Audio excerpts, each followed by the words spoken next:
Good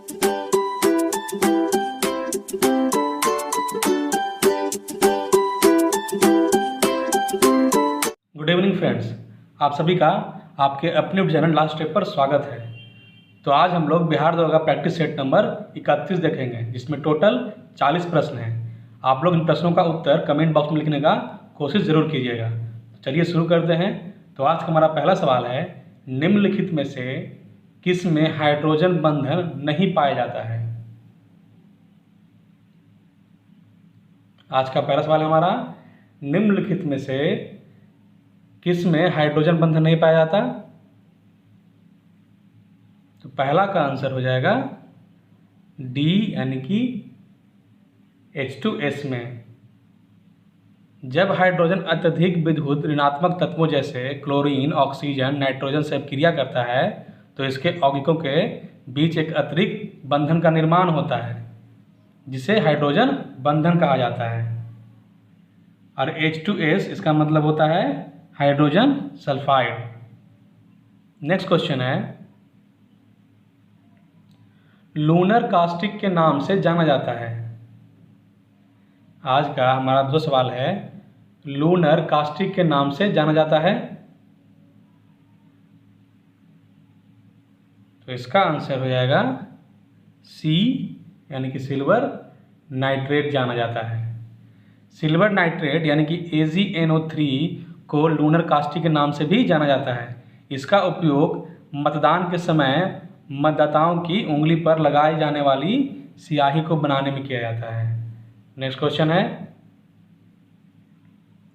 निम्नलिखित में से सबसे अधिक इलेक्ट्रॉन बंधुता वाला तत्व कौन सा है? निम्नलिखित में से सबसे अधिक इलेक्ट्रॉन बंधुता वाला तत्व कौन सा है?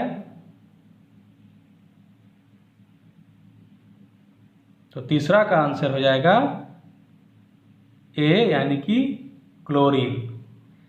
किसी परमाणु के बाह्यतम कक्ष में इलेक्ट्रॉन जोड़ने पर जितनी ऊर्जा मुक्त होती है वह उसकी इलेक्ट्रॉन बंधुता कहलाती है। क्लोरीन की इलेक्ट्रॉन बंधुता सबसे अधिक होती है। नेक्स्ट क्वेश्चन है, ग्रीनोकाइट किसका अयस्क है? आज का चौथा क्वेश्चन है हमारा, ग्रीनोकाइट किसका अयस्क है?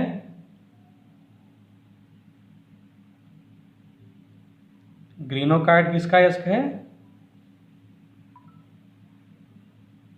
तो इसका आंसर हो जाएगा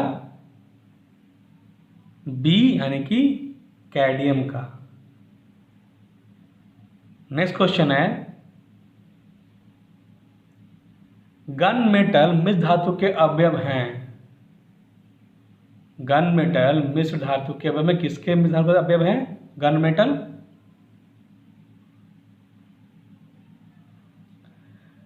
मेटल किसके मिश्र धातु के अवयव हैं? तो पांचवा का आंसर हो जाएगा सी, यानी कि तांबा, जिंक एवं टीन का। यहाँ टीम नहीं, टीन का।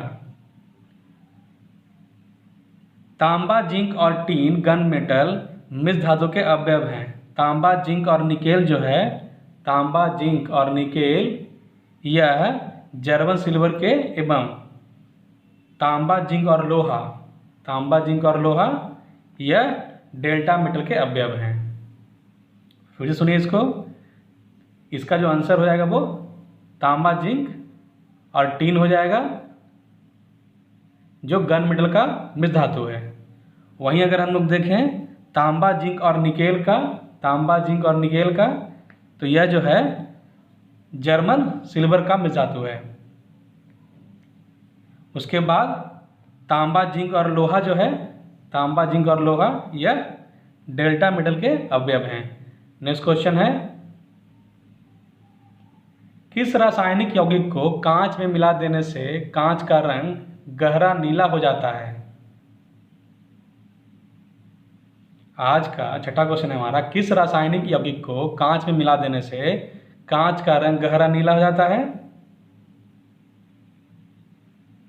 तो इसका आंसर हो जाएगा बी, यानी कोबाल्ट ऑक्साइड को।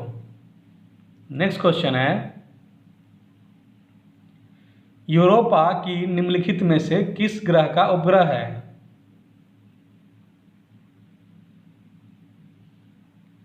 यूरोपा निम्नलिखित में से किस ग्रह का उपग्रह है? यूरोपा निम्नलिखित में से किस ग्रह का उपग्रह है? तो इसका आंसर हो जाएगा सी, यानी कि बृहस्पति का।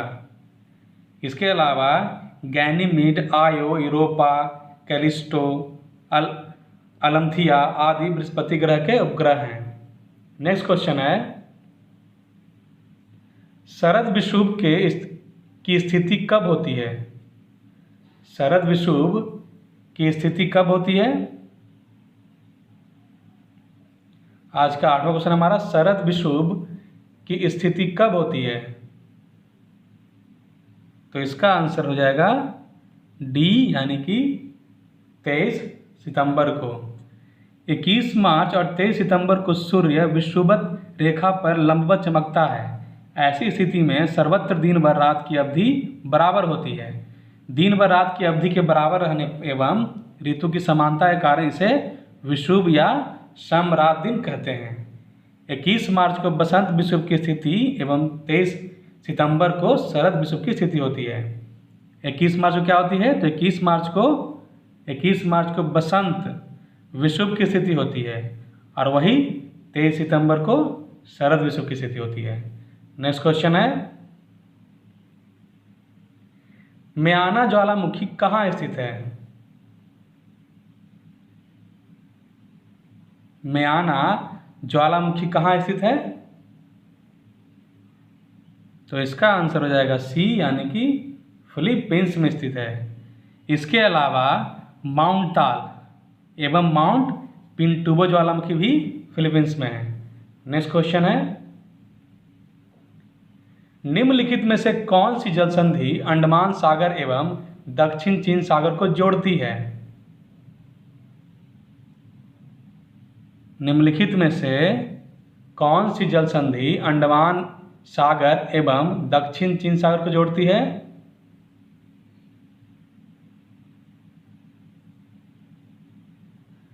तो इसका आंसर हो जाएगा ए, यानी कि मलक्का जल संधि। मलक्का जल संधि अंडमान सागर एवं दक्षिण चीन सागर को जोड़ती है। उसके अलावा सुंडा जल संधि जो है यह जावा सागर एवं हिंद महासागर को जोड़ती है। फिर युकाटन जल संधि जो है यह मैक्सिको की खाड़ी एवं कैरेबियन सागर को जोड़ती है। फिर ये जो पाक जल संधि है यह पाक की खाड़ी एवं बंगाल की खाड़ी को आपस में जोड़ती है। नेक्स्ट क्वेश्चन है, ग्रैंड कैनियन बांध किस नदी पर स्थित है? आज का 11वां क्वेश्चन है, ग्रैंड कैनियन बांध किस नदी पर स्थित है? तो इसका आंसर हो जाएगा ए, यानी कोलोराडो नदी पर। नेक्स्ट क्वेश्चन है, निम्नलिखित में से कौन एक प्रशांत महासागर की ठंडी जलधारा नहीं है? निम्नलिखित में से कौन एक प्रशांत महासागर की ठंडी जलधारा नहीं है? तो इसका आंसर हो जाएगा सी, यानी कि अलास्का की जलधारा। नेक्स्ट क्वेश्चन है, भारतीय मानक समय रेखा निम्न में से किस राज्य से होकर गुजरती है? भारतीय मानक समय रेखा निम्न में से किस राज्य से होकर गुजरती है? तो इसका आंसर हो जाएगा ए, यानी कि उड़ीसा से। आज का 14वां नंबर क्वेश्चन है हमारा, भारतीय मुख्य भूमि का सबसे दक्षिणतम बिंदु क्या है? भारतीय मुख्य भूमि का सबसे दक्षिणतम बिंदु क्या है? तो इसका आंसर हो जाएगा बी, यानी कि केप कोमोरीन है। केप कोमोरीन भारतीय मुख्य भूमि का सबसे दक्षिणतम बिंदु है, जो कि कन्याकुमारी तमिलनाडु में स्थित है। इसके अलावा जो ये इंदिरा पॉइंट है, इसको पिग्मेलियन पॉइंट के नाम से भी जाना जाता है।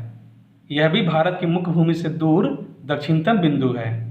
जो अंडमान निकोबार द्वीप समूह के ग्रेट निकोबार द्वीप में स्थित है।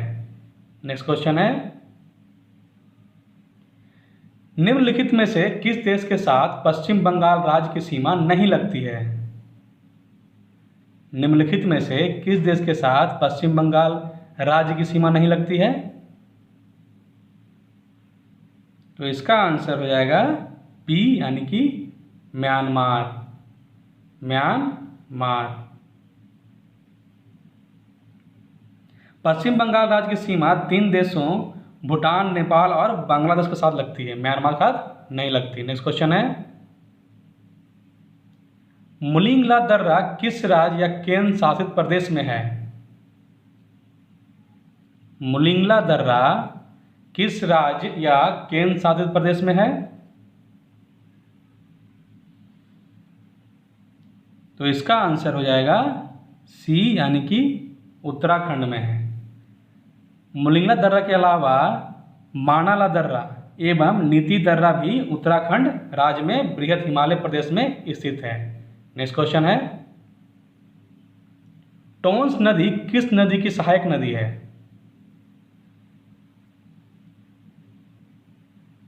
टोंस नदी किस नदी की सहायक नदी है? तो इसका आंसर हो जाएगा बी यानी कि यमुना नदी की।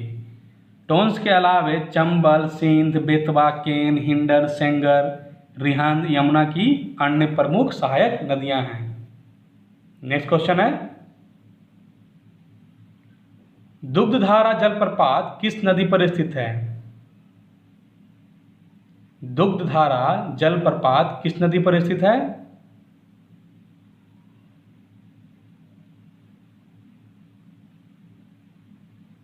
तो इसका आंसर हो जाएगा बी यानी कि नर्मदा नदी पर। आप लोग इन प्रश्नों का उत्तर कमेंट में जरूर दीजिएगा। तो 18 का आंसर हो जाएगा बी यानी कि नर्मदा नदी पर।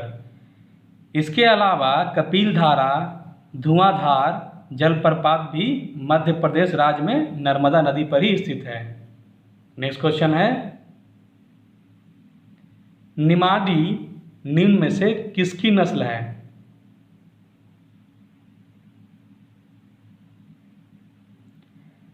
निमाड़ी निम्न में से किसकी नस्ल है? तो इसका आंसर हो जाएगा ए यानी कि गाय की। निमाड़ी के अलावे गिर, साहिवाल, राढ़ी, रेड सिंधी, कॉकरेज, थारपारकर, मालवी, नागौरी, जर्सी, देवनी, पोवार, ये सारे जो हैं वह गाय की प्रमुख नस्लें हैं। आज का 20वां क्वेश्चन है हमारा, निम्नलिखित में से किस लॉ एक्ट में लोहे का अंश सर्वाधिक होता है? लोहे का अंश निम्नलिखित में से सर्वाधिक किसमें होता है?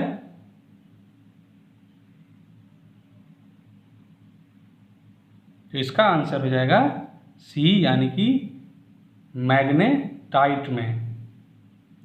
मैग्नेटाइट में लोहे का जो अंश होता है वह 72% होता है। हेमेटाइट में जो होता है वह 60 से 70% होता है। वहीं अगर देखें लिमोनाइट में तो यह 40 से 60% होता है। एवं सीडेराइट में जो है इसमें 40% तक लोहे का अंश होता है। नेक्स्ट क्वेश्चन है, भारत में कौन सा राज्य ऊन का सर्वाधिक उत्पादन करता है? ऊन का यहाँ पे ऊन का होगा। ऊन का भारत में कौन सा राज्य ऊन का सर्वाधिक उत्पादन करता है? तो इसका आंसर हो जाएगा बी यानी कि राजस्थान करता है। आज का 22वां क्वेश्चन है हमारा, शक्ति की विमा क्या है? शक्ति की विमा क्या है? तो इसका आंसर हो जाएगा डी।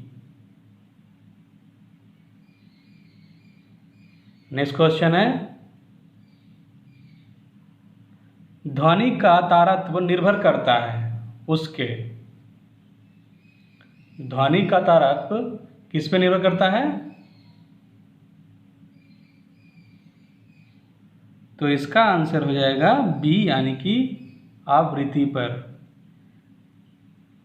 तारत्व जो है वह ध्वनि का वह गुण है जिसके आधार पर कोई ध्वनि पतली तथा मोटी समझी जाती है। पतली ध्वनि का तारत्व जो है अधिक एवं मोटी ध्वनि का जो तारत्व होता है वह कम होता है, और तारत्व जो है वह आवृत्ति पर निर्भर करता है। नेक्स्ट क्वेश्चन है, वाहनों के साइड मिरर के रूप में निम्न में से किस दर्पण का प्रयोग किया जाता है? आज का 24वां क्वेश्चन है हमारा, वाहनों के साइड मिरर के रूप में निम्न में से किस दर्पण का प्रयोग किया जाता है? तो इसका आंसर हो जाएगा बी, यानी कि उत्तल दर्पण का। उत्तल दर्पण का दृष्टि क्षेत्र विस्तृत होता है, अतः वाहनों में चालकों द्वारा पीछे से आने वाली वाहनों को देखने के लिए साइड मिरर के रूप में इसका उपयोग किया जाता है। नेक्स्ट क्वेश्चन है, प्राथमिक इंद्रधनुष में कौन सा रंग अंदर की ओर होता है? प्राथमिक इंद्रधनुष में कौन सा रंग अंदर की ओर होता है?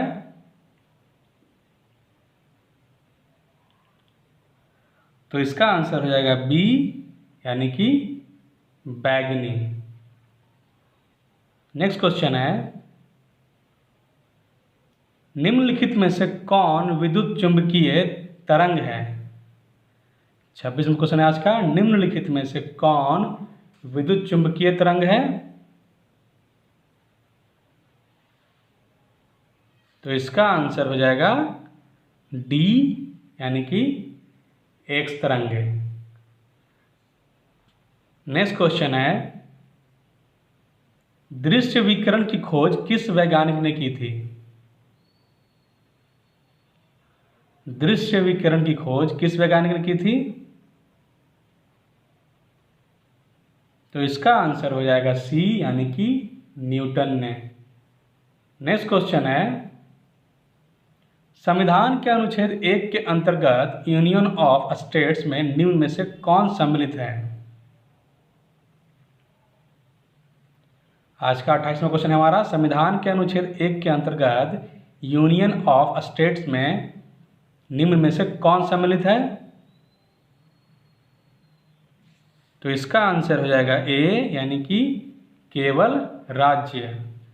संविधान के अनुच्छेद 1 में उल्लेखित यूनियन ऑफ स्टेट्स में केवल राज्य शामिल होते हैं, केंद्र शासित प्रदेश नहीं होते हैं। नेक्स्ट क्वेश्चन है, संविधान के किस भाग को भारत का मैग्ना कार्टा की संज्ञा दी गई है?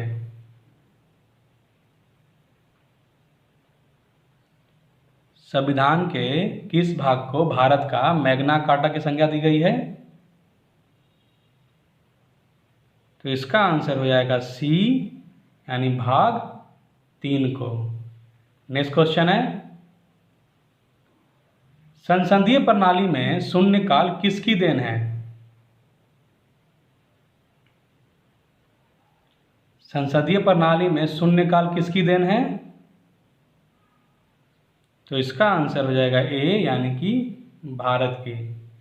शून्यकाल में संसद सदस्य बिना पूर्व सूचना के मामले उठा सकते हैं। शून्यकाल प्रश्नकाल के तुरंत बाद शुरू होता है। संसदीय प्रक्रिया में यह भारत की देन है जो 1962 में जारी किया गया था। नेक्स्ट क्वेश्चन है आज का,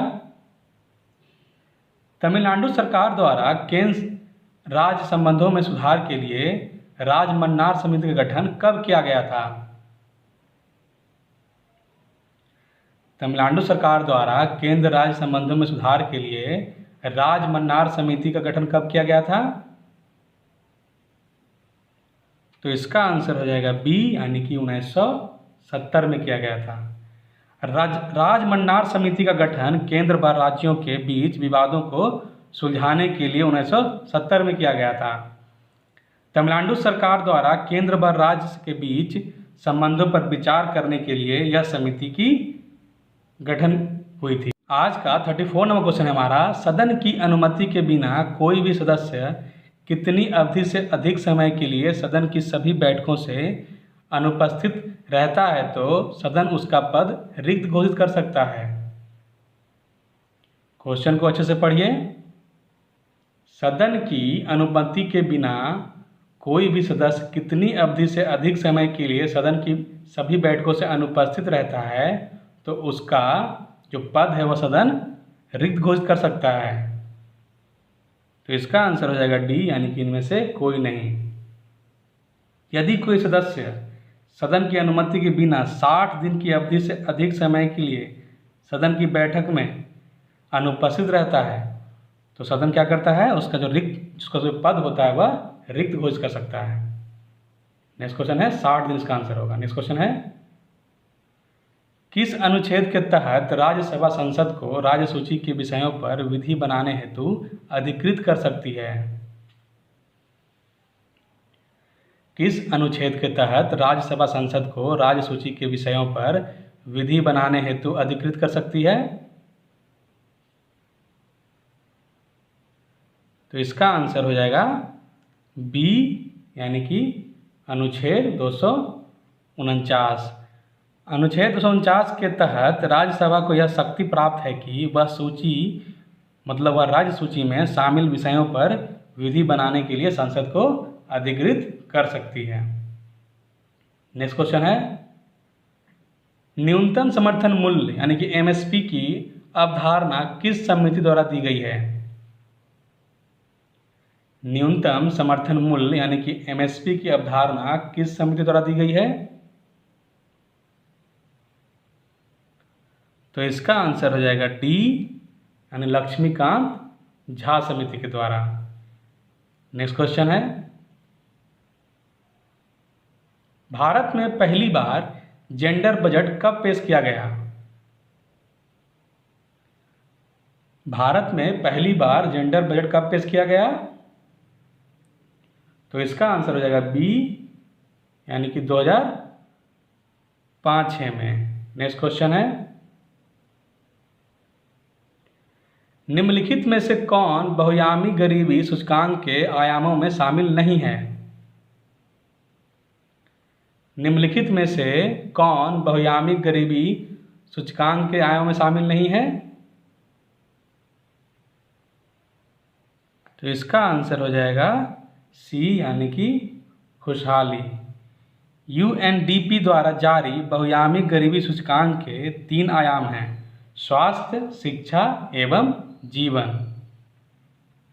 नेक्स्ट क्वेश्चन है अदृश्य निर्यात का अर्थ क्या होता है? आज का 39वां क्वेश्चन है हमारा, अदृश्य निर्यात का अर्थ क्या होता है? तो इसका आंसर हो जाएगा ए, यानी कि सेवाओं का निर्यात। नेक्स्ट क्वेश्चन है शारदा अधिनियम किससे संबंधित था? आज का आखिरी सवाल है हमारा, शारदा अधिनियम किससे संबंधित था? तो इसका आंसर हो जाएगा ए, यानी कि बाल विवाह से। 1930 में डॉक्टर हरबिलास शारदा के प्रयत्नों से बाल विवाह निषेध कानून यानी कि शारदा अधिनियम लागू किया गया। इस अधिनियम के द्वारा लड़कियों के विवाह की जो न्यूनतम सीमा उम्र थी वह 14 वर्ष रखा गया और वहीं लड़कों का तो 18 वर्ष निर्धारित किया गया था। तो इसी प्रश्न के साथ बिहार दौड़ का प्रैक्टिस सेट नंबर 31 समाप्त होता है। अगर ये क्वेश्चंस आपको हेल्पफुल लगे होंगे तो वीडियो को लाइक करें, चैनल को सब्सक्राइब करें और वीडियो को शेयर भी करें। तब तक के लिए आप लोग अच्छे से तैयारी करें। हम लोग कल फिर मिलेंगे नए क्वेश्चंस के साथ। थैंक यू, धन्यवाद।